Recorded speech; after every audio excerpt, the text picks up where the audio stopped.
नमस्कार। बिहार के सभी मित्रों का इस वीडियो में स्वागत है। यह है बिहार का साप्ताहिक मौसम पूर्वानुमान का बुलेटिन, जिसमें बात 2 जुलाई से लेकर 8 जुलाई तक के मौसम की। दोस्तों, आज 2 जुलाई है और अब तक इस बार आप जानते ही हैं कि मानसून ने बिहार के तमाम इलाकों को देर से कवर किया और देर से मानसून की बारिश की शुरुआत राज्य भर में हुई है। और इसीलिए अभी तक अगर हम देखें आंकड़े, तो बिहार के ज़्यादातर जिलों में, उत्तर के क्षेत्रों को छोड़ दें और पूर्वी क्षेत्रों में कुछ जिलों को छोड़ दें, उत्तर में खासतौर पर चंपारण से लेकर मधुबनी और सीतामढ़ी, किशनगंज तक, तो बाकी जगहों पर मतलब आप ये कह सकते हैं कि 70% एरिया में बिहार में इस बार मानसून की वर्षा अभी तक कम हुई है। जून का पूरा महीना बीत गया है, दूसरा महीना शुरू हुआ, आज दूसरा दिन है और अब तक जो बारिश में डेफिशिएंसी है उसकी भरपाई होने की संभावना ज़रूर नज़र आ रही है। लेकिन बारिश का वितरण किस तरह से होगा, ये बहुत महत्वपूर्ण है, क्योंकि आप अच्छी तरह जानते हैं कि अगर बारिश का वितरण, जैसे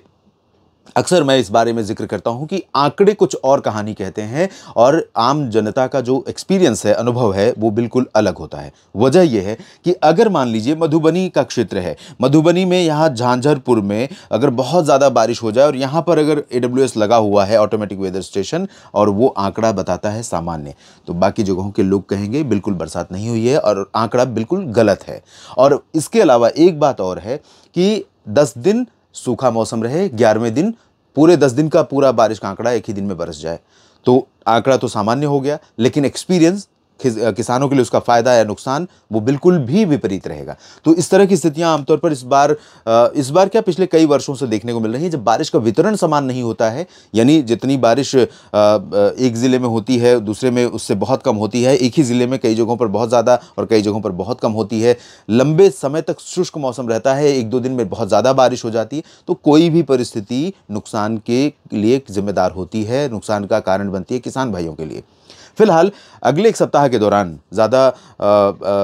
और डिटेल में बातें करेंगे अलग बुलेटिन में, लेकिन फिलहाल अगर पूर्वानुमान की बात करें तो दोस्तों, अनुमान यह है बिहार के लिए कि अगले एक सप्ताह के दौरान पूरे राज्य के ऊपर मानसून के सक्रिय रहने की संभावना है। 8 ही नहीं बल्कि 10 जुलाई तक का जो पूर्वानुमान दिखाई पड़ रहा है, चाहे कोई भी मॉडल हो, सभी के अनुसार मॉइस्चर वाली, नमी वाली हवाएं लगातार बिहार के ऊपर से बहती रहेंगी और बिहार के ऊपर घने बादल बनते रहेंगे। आज फिलहाल उत्तरी क्षेत्रों में किशनगंज और पूर्णिया, अररिया से लेकर कटिहार से लेकर सहरसा, मधेपुरा, सुपौल, दरभंगा, समस्तीपुर, बेगूसराय, मधुबनी, मुजफ्फरपुर, वैशाली, पटना, सारण, सिवान, गोपालगंज, चंपारण का पूर्वी क्षेत्र, पश्चिमी चंपारण, सीतामढ़ी, इन सभी भागों में मध्यम से भारी वर्षा की संभावना है। और नीचे की तरफ अगर हम देखें तो पटना के नीचे के क्षेत्रों में आरा, बक्सर, भोजपुर, रोहतास, अरवल और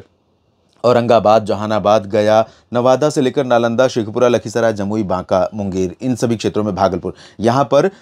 और बेगूसराय, खगड़िया में भी, इन भागों में फिलहाल आज और कल हल्की से मध्यम बारिश की संभावना है। उसके बाद बारिश का जो पैटर्न रहेगा वो ऐसा रहेगा कि पूरे राज्य पर एक तरह की बारिश देखने को मिलेगी। उत्तर में जो अभी भारी बारिश दिख रही है वो ऐसा पैटर्न नहीं रहेगा और अनुमान यह है कि 5 जुलाई से लेकर 8 जुलाई के बीच में पूरे राज्य में हल्की से मध्यम बारिश, कई जगहों पर, कुछ स्थानों पर भारी वर्षा की गतिविधियां देखने को मिलती रहेंगी। हो सकता है कि इस सप्ताह में आप सभी की शिकायतें मानसून की कमजोर बारिश को लेकर और पूर्वानुमान के गलत होने को लेकर इस सप्ताह हो सकता है दूर हो जाए। मैं उम्मीद करता हूं, आशा करता हूं और प्रार्थना करता हूं कि आपके राज्य में मानसून सक्रिय रहे और सामान्य रूप से बारिश हो, ताकि कहीं बारिश के चलते बाढ़, कहीं कम बारिश के चलते सूखे की स्थिति का, संकट का सामना न करना पड़े। आप सभी का ये वीडियो पूरा देखने के लिए बहुत बहुत धन्यवाद। इसी तरह से बने रहिएगा लगातार और जानकारियां ठीक लगे तो वीडियो को लाइक और शेयर कीजिए, कमेंट बॉक्स में अपनी बात लिखिए, इस चैनल को सब्सक्राइब कर लीजिए अगर आपने अब तक नहीं किया है तो। धन्यवाद।